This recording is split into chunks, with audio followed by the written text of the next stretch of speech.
And we are talking Jaspers baseball. Welcome back, everybody. I'm Mark Renee, joined by the head coach of the Manhattan College Jaspers baseball team, Dave Miller. Coach, congrats on a 2-for-4 weekend.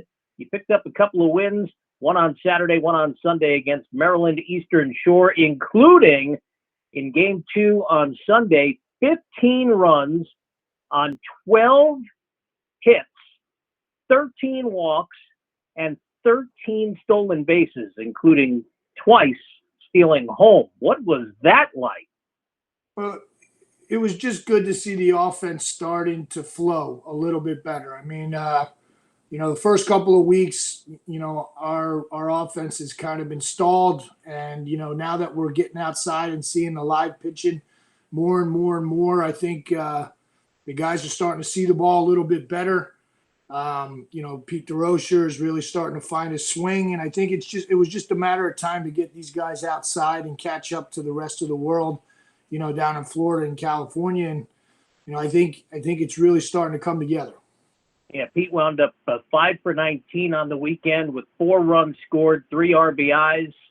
How nice was it to finally see him doing what he's supposed to do? It's funny. He said he was 5 for 19, which doesn't sound that great, but he had a lot of hard outs. So, I mean, I always told him, when you're coming off a struggle, it's about to come together when you have that 3 or 4 just absolute line outs for outs. And, you think, when is it going to end? But that's usually the light at the end of the tunnel there. And, then he smashed a double, that where the left fielder just dove and missed it. And then he hit a couple line drives in for base hits in between short and third and up the middle. And it's just good for start to see hard base hits, but even more so, all his outs were hard. So, and then you have Jack Lynch, of course, your stalwart at the top of the lineup. And at the top of the stats anyway, 375 batting average, 15 hits, 6 doubles, also a triple, leads the team as well with 12 RBIs, 29 total bases, slugging 725. He did take it over in the first game against Lehigh on Saturday, but after that, 5 for 9 the rest of the weekend, 4 runs scored, 3 doubles, 5 ribbies. He's only had 2 offers in 11 games. How big has he been at the dish? Yeah, he's been the rock in the lineup. I mean, every time he comes up in a crucial situation, he seems to find a way to get it done. That's what you need from your captain and your 3-hole hitter. It's been great to watch him play baseball. He seems to really have a plan when he's at the plate. He has an idea of what he wants to do, and he gets it done. I mean, once the rest of these guys start to figure it out, it could be fun to watch over the next few weeks. And we haven't mentioned Daniel Perez yet. He had a hit or more in all 4 games this weekend, going 6 for 15, 4 runs scored. He had a couple of home runs, racked up 7 ribbies, and he is second on the team in RBIs now. He's got 10 for the season. He is leading you with home runs. He's got 3. And I'm not sure that even he was expecting to have that kind of power surge out of the gate.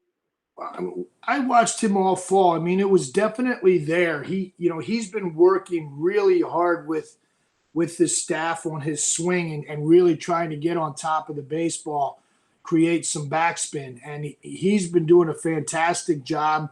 You can see the confidence is really starting to come out in him. He's been our DH the last 4 to 5 games, but here's another one that, we really like the speed with Sahan Meyer. Put Daniel in the DH role, and it hasn't slowed him down a bit. He just wants to get up there, grip it, and rip it. And, it's been fun to watch him really, really put some quality at-bats together. Now, through the first 11 games, you're 3-8, obviously coming off the 2-2 weekend. You have 5 spots that are pretty much solidified. Those are the 5 guys who've started all 11 games. Meyer at second, Lynch at short, and, of course, your 3 outfielders, Marinelli, Santos, and DeRocher. How nice is it to have more than half of your position players pretty much locked in? Yeah, I mean, it's, being a new coach, I'm trying to figure out and piece together what we think is going to be the best lineup for the Manhattan Jaspers. And, our outfield is pretty set with Frank, Pete, and Trevor. But Trevor Hansen is really, as a young freshman, solidifying his role at third base. He's starting to really hit the baseball as well. He's playing solid defense. Alfredo, he stayed back this weekend. He had some things he had to clean up with some health issues, getting himself healthy. So, we had Ryan Ash step in and play some amazing defense at first base this weekend. Actually, if the games were televised, he actually won us that first game against UMES with the pick of the century over there at first base. But, we're really starting to figure some things out. I knew it was going to be interesting, as I pieced this lineup together and this pitching staff together. I knew it was going to take a few weeks. So, my goal is to get this team ready and on running on all cylinders for conference. But, it's been interesting to see some guys float in and out and do the job, as well as your everyday guys, really start to play really good baseball. And, of course, before we talk about what you have coming up this weekend against the vaunted Texas Longhorns, you alluded to the pitching staff. Your three-man rotation appears set with Hesslink, Fagler, and Rohrabeck. And once again, Will did not get a lot of help defensively when he took the mound for game one on Saturday. No, Will, he's had some tough luck so far. Seems like every game he's pitched has been some crazy circumstances with the weather. And, again, no excuse, but we had some unfortunate pop-ups, drop fly balls, when he comes out to pitch. I think he's the rock of our Friday weekend rotation. I think my job now as a coach is to make sure this team is locked in and ready from the first pitch of the weekend. It seems like, Will on Friday, the scores have been a little outrageous, under his watch, and it doesn't seem as bad, but, we play really good baseball after that first Friday or that first game of the weekend. I got to get these guys locked in from the first pitch to the last pitch. Because if you look at the rest of the weekend, we got 2 wins, and I think it was a 5-4 loss on that loss to Lehigh. But you take Will Starts out of it, and it's been crazy. But that guy's going to win us a lot of ball games. We just got to play better behind him. And Tyler Fagler got his first win of the season, gave you a quality start in the second game on Saturday. That's the win over UMES, and you got a 2-inning save, another lengthy save. This time it was Garrett Garbinski doing the honors in that one. Let's talk first about Fagler. What did you see from him on Saturday? Yeah, he's been getting better every week. His velocity's ticking up. He was up to 91 this weekend, but his curveball and his slider have been on point. He's throwing them for strikes. He's working ahead. He's starting to really pitch with some confidence, and that's been fantastic. We think he's going to just really do some really great things for us in conference on that Saturday starter. So I'm just really happy. He just needs to keep progressing, keep doing his thing, and he should be great for us. What was the strategy? I'm sorry, go ahead. That's it. Go ahead. What was the strategy in starting Connor O'Neill in game one against Lehigh on Sunday?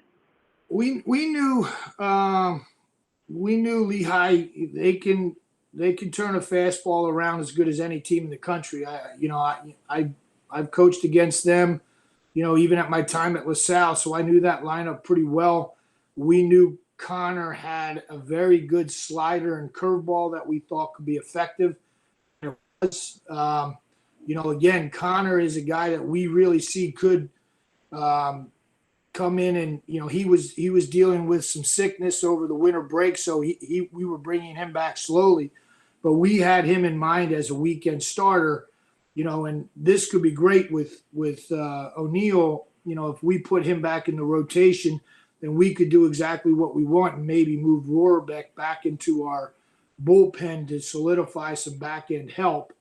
But if we decide to keep Rohrabeck in the weekend rotation, and we think one of these guys has to move to our midweek starter, and then we've got another, we've got a solid 4 arms for a 4-game week. So we're still trying to figure this out. We'll see what we do Texas as far as the rotation. I haven't named it yet. But these guys are really battling. Everybody wants to be that weekend starter. So, we'll see how it plays out. All right, before we get to Darian, let's wrap up on Connor. He gave you 5 2/3 innings, only charged with 3 runs, 5 hits, a little bit wild, 4 walks, but did strike out 6. So it looks like he's starting to find a little bit of a groove, right?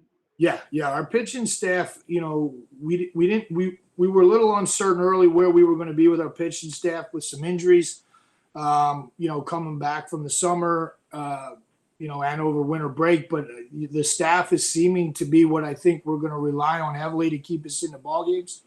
O'Neill, we cut down on those walks. We know it. We did a lot of 3-2 breaking balls to try to get them to chase. Lehigh was disciplined enough to stay off it.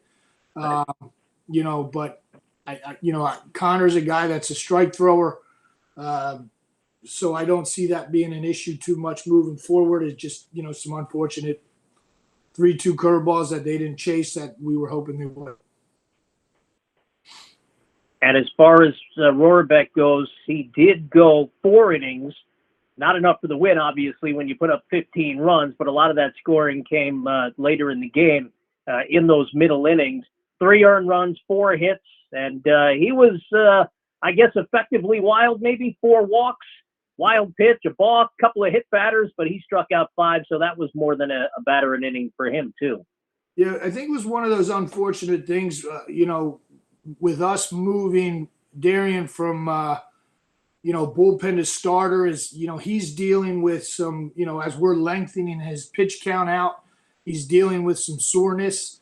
He was throwing really hard early in the game. And I think, I don't want to speak for him, but he doesn't usually grunt when he pitches, but I think he was trying to throw 100 this weekend. Trying to throw balls by some guys, and I think it made him a little bit more wild than usual. We had a tight zone that day. I know from the umpire, he definitely had a big league zone that day, which is fine. So I think when a couple pitches went against Darian, he got a little frustrated, maybe started to overthrow a little bit. But, his pitch count ran real high through 4 innings. He was up into the upper 80s. Through 4, which is too high. So we weren't able to get him out for the 5th, but that's where Big John Kwiatkowski came in and really did a great job to bridge that game to Oliver. All right, let's turn to what's coming up this weekend. You've got the visit to Austin. It's supposed to be summer-like, temperatures in the 70s and 80s, which I'm sure will come as a very welcome relief from what we're dealing with here. Although right now it's nice, but the rest of the week here in New York City, not supposed to be spring-like very much.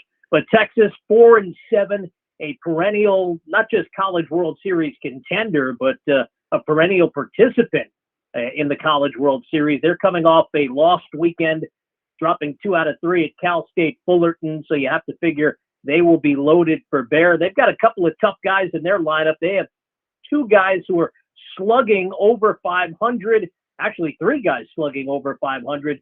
2 of them have OPSs over 1,000.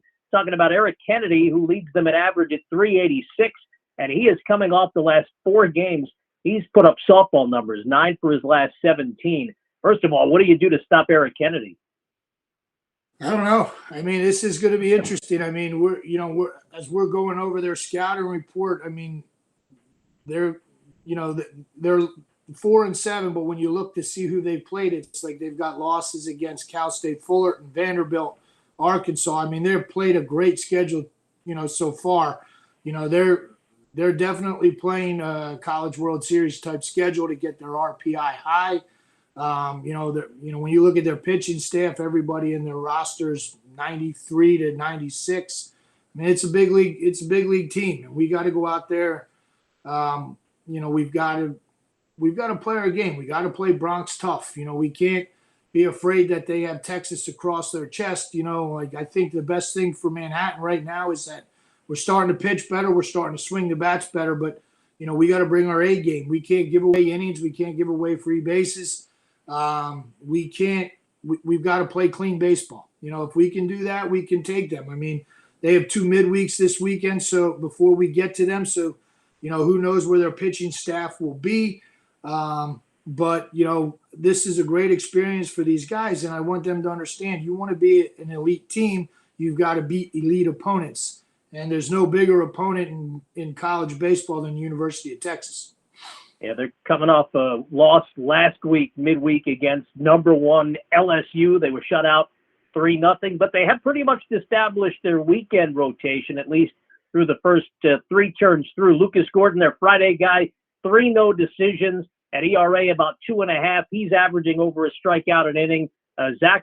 Zane Morehouse is their Saturday guy. He's 2-0 so far. Earned run average a little north of 3. Another one who's averaging about a strikeout an inning. And then Travis Steele, their Sunday guy, is 0-2. He hasn't won a game yet, but his ERA only a little bit over 4. And he's kind of in the same boat as Hesslink is for the Jaspers. He's given up 14 runs, but 8 of them have been unearned. So you could be in for a tough test. As you mentioned, these guys are, major league prospects. At the very least, they're draft prospects, all 3 of them. And how do you ready your guys offensively? I know you're the offensive guy. How do you get them ready for this kind of competition to go up against? Yeah, I mean, we're going to have to get them on the machine so that they can see a little velocity. But I mean, this is where the boys earn their paychecks. This is where you earn your stripes. This is going to be a great test to see where we stand in the big scheme of college baseball. But this is what we want. We want to play the big boys, and we want to build this program up to where we're a national caliber baseball team. So, whether we win or lose this weekend, these guys have got to be mentally ready to go out there, and you're going to battle one of the best teams in the country, and you're going to battle their fans. So it's we're going to go out there, and we're going to do our thing, but we're not going to be afraid. We're going to go out there, and we're going to be Bronx tough. It also mentioned all 3 of those guys have whips under 1.5, so they don't give up a heck of a lot of base runners by any means at all. So you've got this 3-game series in Austin against the Texas Longhorns. All 3 games, by the way, will be broadcast on the Longhorn Network, one of the ESPN family of networks. So if you have the availability, you'll be able to watch the Jaspers live. And then, of course, a week from Wednesday, you finally have your first area game when you visit Hofstra, a couple of days before the home opener up at Clover Stadium in Rockland County. I know we've talked about this a couple of times already, but I think it's worth revisiting. How excited are you for the start of the area season, and more importantly, finally getting to play a home game and in fact a bunch of home games in the upcoming weeks?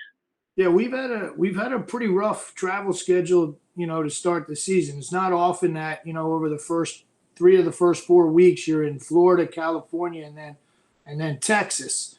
So, it'll be nice to some short road trips and some home games. I know these boys I finally got a chance to get out to Rockland Stadium, to Boulder Stadium the other night and saw what a beautiful stadium that is. So I know these boys are itching to play over there.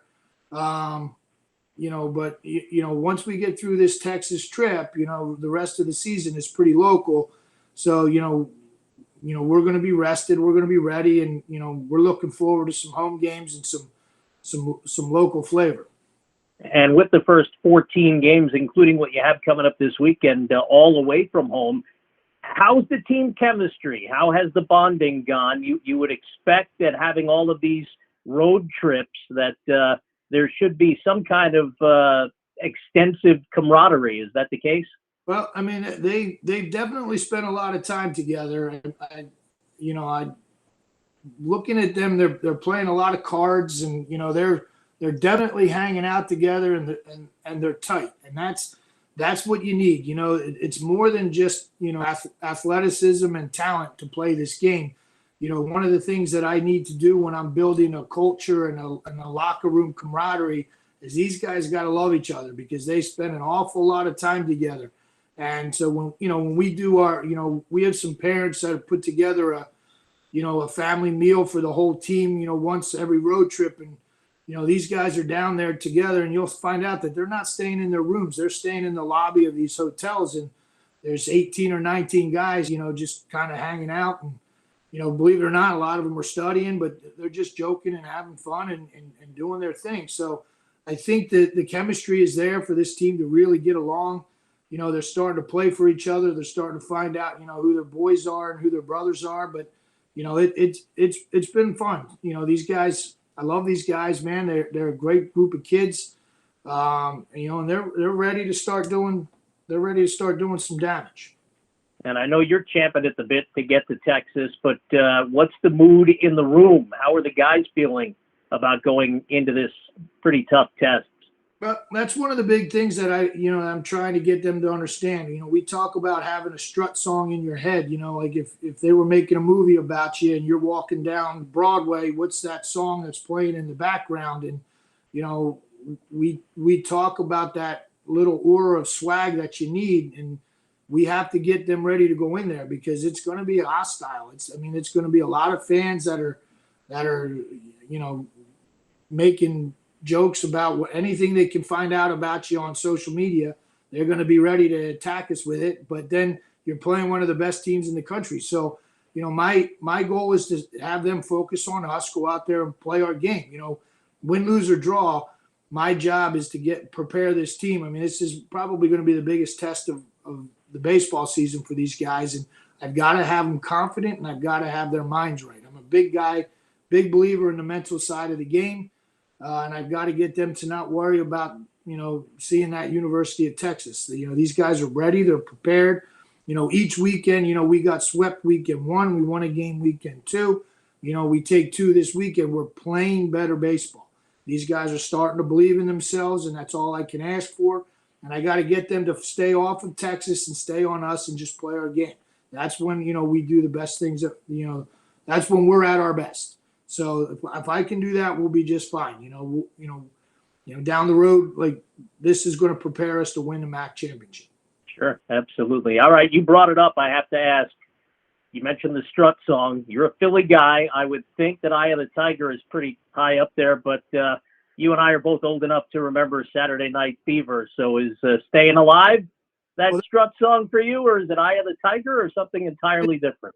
Mine is Sly and the Family Stone, Everyday People. That's my strut song. All right. Yeah, but like when I try to explain to kids what I'm talking about with that strut song, we definitely show them that Saturday Night Fever video of John Travolta walking down the street. And that's what I want them to get it. Like that's I need that strut song loud in their minds. And when they get that and they start to finally understand what I'm talking about, they know, because then the game seems to flow easier for them as they're like Pete, first couple of weekends, he struggled at the plate and you could tell he was fighting himself because he's like, Coach, I'm a good hitter. What's going on? And it's just he starts to fight himself, and then all of a sudden he starts to barrel a few balls, and then you see that level of confidence starting to come back in him, and then one falls, and then boom, another hit, and then we got Pete back, and that's it. The game's crazy that way, but that's why this game is everybody. If this game was so easy, everybody would play it. But when you're in a game of failure, and you fail 7 out of 10 times, and you're still a Hall of Famer, that's what the strut song's all about. That's a really good point. And you just gave me more fodder for when I see the guys at practice next week to ask them about their individual strut songs, so that we could get some interesting answers out of that. I was just thinking too, the pizza joint from Saturday Night Fever just closed over there in Brooklyn in the last couple of weeks. So some pop culture we include here on the podcast. Well, we have a strut song playlist, and I tell them it's not your walkout song and things like that. It's just that song that should be playing in your head, when everything's going good, and life's flowing free. Like that strut song should be loud and proud. Nice. Well, I'm looking forward to seeing you in person again next week. For those who might be wondering what the heck is going on here with the pod, Coach is back home. I'm in my house.